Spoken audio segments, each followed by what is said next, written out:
I work as a delivery driver for my local Papa John's. Being a college student, it's one of the few job options available to me. Some of my friends also work here, but since we're all drivers, we rarely see each other, even when we have the same shifts. One December night, just before Christmas, I decided to pick up some extra shifts. It was snowing heavily, which slowed down deliveries, and the number of orders was higher than usual. Despite the workload, I wasn't overly stressed. However, the constant back-to-back deliveries for hours on end made the night less enjoyable. At around 10 p.m., I collected my next set of orders and got into my car to check the directions. I had 2 deliveries, both within 5 minutes of each other, but quite far from the shop, about 20 minutes away. Given the weather conditions, it would take closer to 30 minutes to reach them. The initial part of the drive was ordinary, but soon I found myself entering a less frequented part of town. The houses here were old, and most of the shops had closed down. It was rare to see anyone around unless they lived there. After about 20 minutes of driving, I arrived at the first neighborhood. The road was deserted, with no parked cars, and the houses appeared empty. I parked near the first address and walked up to the front door. An elderly man greeted me and paid for the pizza.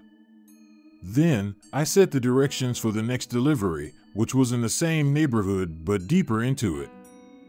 As I drove, the surroundings became sparser, with fewer houses and more open space between them.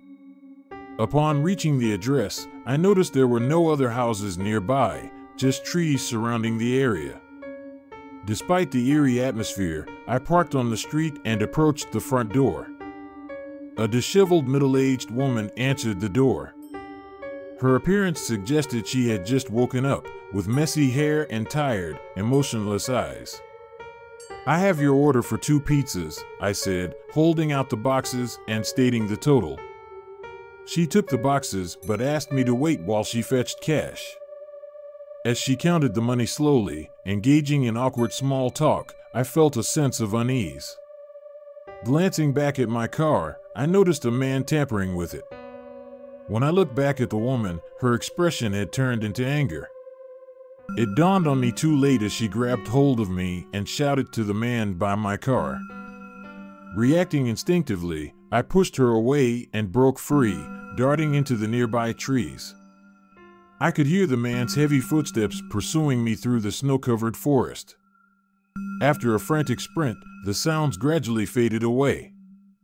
After catching my breath, I managed to navigate back to a street in the neighborhood and called 911. An officer arrived shortly afterward and apprehended the man, who was attempting to break into my car. It became evident that the couple's motive was likely financial desperation, resorting to robbery.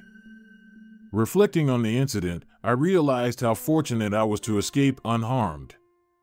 I might have been their first victim, but their arrest prevented them from harming anyone else.